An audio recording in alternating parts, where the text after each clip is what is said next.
Madam Chief Justice do anything wrong, tying in with what the MPP is saying, that your party will be remembered as the most judicially oppressive in the history of our country? Did she do anything wrong? I think for now, let us wait. The jury is out there. Let's wait. This government is just 4 months, 6 months in office. How can you use 6 months to just say they are the most judicially oppressive? The last time I was here, I gave you a history that in 1981, when Liman came, Justice Apalu, the Chief Justice, was to be removed. Then quickly, we had to form an Attorney General. That's a case that every law student knows from LLB. Quickly, they saved Justice Apalu. Fast forward, we have the Aban case, GBA versus Attorney General. Quickly, the Supreme Court says you want to withdraw the warrant of appointment of the Chief Justice. In effect, you want him removed from office through a back door. Go and use the proper route. Supreme Court rally. We have Justice Aqua, which culminated in the Ajechum case we have all been talking about. The Supreme Court rallied round and said that, hey, in camera means in camera. Your petition, let's throw it away. Now, we had a situation of Madam Araba Torkornoo. We had a 3-2 vote in the Supreme Court. We had a 4-1. We had a 5-0. And I think another 4-1. Kwame, I said it here. When you smell the coffee, you must know the type of breakfast you are going to have. Listen to me. Association of Judges and Magistrates have been silent. Judicial Service staff have been silent. Even Wesley girls, the school she attended, the old students have been silent. That should tell us there is an issue. Even her church members had been silent. That should tell us there is an issue. Fast forward, what she did the other day is in itself a ground for removal. Yes. What did she do? She swore to protect, uphold, and defend the Constitution of Ghana when she was being sworn in as a justice of the Supreme Court. And as a Chief Justice, she said she would defend, uphold, and protect the Constitution. But if you are squeezing me, I can't speak. No. According to her. There is a route. And she was, you see, the law is so sweet sometimes. The law says that if a procedure is designed for you to follow, to do something, it's only that procedure you must follow. So in this effect, you know, he's at the High Court, she's at the High Court now. I'll send you the writ. She's at the High Court now, saying that her fundamental human rights are being breached. That's the procedure she should follow. Now, you are a justice of the... In any case, if you want to explain to an ordinary man... When I was coming, Nana asked of reasonable time. And you were asking him what is a reasonable time. And I was like, I wish I were here to help him. A reasonable time is a time that a reasonable man will consider to be a good time. And the reasonable time is the man that is on the trotro, that is walking about. So the one that you meet in Seka and say, is this a reasonable time? He says, yes. That is the sort of time Nana was talking about. So for you people pushing him to say, give us the timeline, he's talking about a reasonable man. How will he see this and say this is a good time enough? That's all he is saying. That's all he was saying. So a reasonable man walking about will be asking himself, this is Chief Justice, the one who is supposed to know the law more than everybody, and she's behaving this way. How do we help her? Look at the optics. Follow social media after her press conference. Largely muted in her support. The support for her was largely muted. How many people have you seen have come out to say, wow, today she has said everything, we are all happy? No. Now, in that press conference, she talked about at least 2 justices. Assuming she's exonerated and she goes back, do you think she'll be able to work with those people very well? I don't know. She can pretend. They can also pretend and work well. Whether they can work well is another thing. So, if this were a court, that she was facing court and she's gone on to do such a thing. There's something called in law so motu on its own. The court would have pulled her on their own to say what you have done is another for a grave mistake. You need to be punished for that. If it were a court, they would have said, hey, come back, come. But maybe as we are talking, someone had already petitioned that what she has done. The Article 1468 says, all proceedings under this article shall be held in camera. Who are you to tell us that you want to waive that? You know that a breach of the Constitution is a ground for the removal of the president? So if the president who swore to uphold and defend the Constitution cannot defend the Constitution, it's enough ground for his removal. So in similar parity of reasoning, you think if somebody who has also swore to uphold and defend the Constitution and doesn't do that, will not be enough ground for the person's removal? That is what should happen. So for me, what she did, in any case, I think the MPP has been crying more than the bereaved. And my younger sister says, if you cry more than the bereaved, you are a witch. And I think that is what is happening. What is in need for all of us? We are all building a system. Let me touch briefly what my colleague said about people who vote.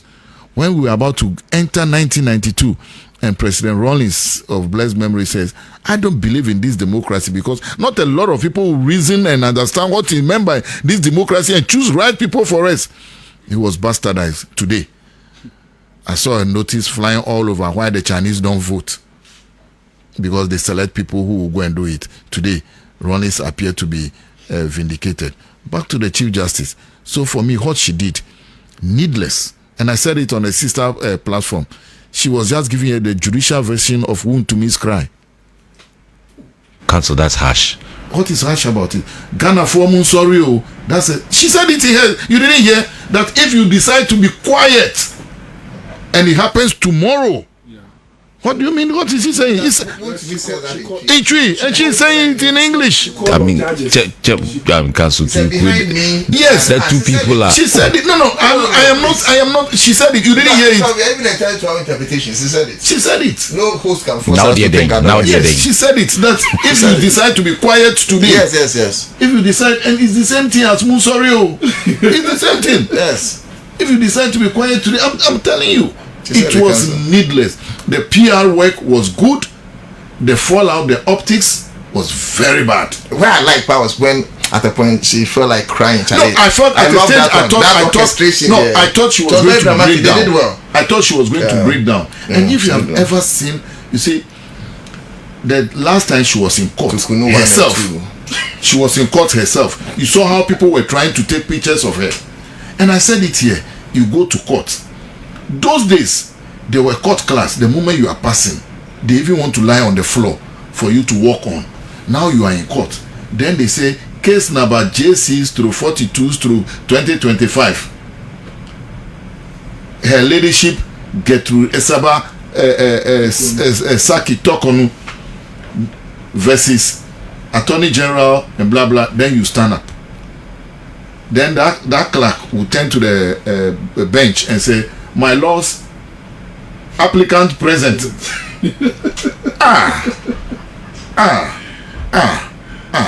Why? Why should you treat yourself like that?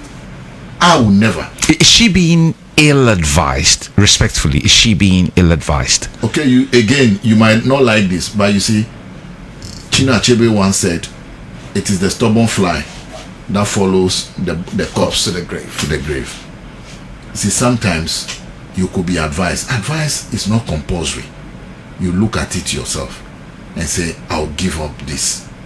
I am saying, and I believe, I may be wrong, but I believe before even the first petition will hit the desk of the president, she would have picked a signal somewhere, somewhere that a petition is about to be filed against you.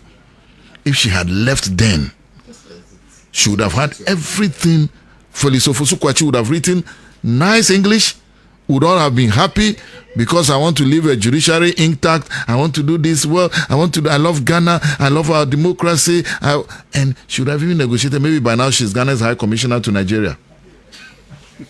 Which is possible. I am telling you the truth. Why Nigeria? You didn't mention US or Canada. Why Nigeria? No, we have people for US. Should go to that place. Oh, like the soldier man who has been taken to Togo. Umfojo. Yes, a friend of his said that he would drive from go to every day. Let's come back. Council, land for me. Yeah. Let me land for you. You might have to come in this week again to give us more lectures because we are not done with this issue. We are not done with this issue. Because today my time is almost up. Yeah. To me, I think what she did was ill advice, ill time. You know her lawyer at the commission, Ayiko Otu. Do you think Ayiko Otu would have sanctioned this? I doubt. Very good lawyer like that. I doubt. Our former ambassador to Canada. And a former Minister of Justice. Former AG, yes. Ayiko Otu. Yes, very nice. Ken Cratchit's lawyer. Yes. That's a very sharp lawyer. No, Ken Cratchit's lawyer was Atachia. No. That was Sir John's lawyer. Oh, it was Sir John. It was Sir John. Probably no. Sir John. Yes, yes, Sir John. Sir John. Yeah, so to me, I think that all she's trying to tell us is that, well, I know the outcome. When it happens, I have told you before. Now it has happened. That's all. Council, we'll get to you in again this week. Council, wrap up for me. No one can. Tomorrow you have your chance because we are not done with this issue. In 30 seconds. In wrapping up, the Chief Justice. It's quite unfortunate that this is happening. Please, suspended Chief Justice. Suspended Chief Justice. Oh, everybody knows. No, the acting Chief Justice is there. Okay. Suspended Chief Justice. It's quite unfortunate that this is happening, and it's quite unfortunate that the Chief Justice suspended was on air and she was quoting wrong law. That's the most unfortunate part of the system. Which one? Okay, you see, she quoted that at the committee level, okay, they are using CI 47 for the case instead of using CI 65.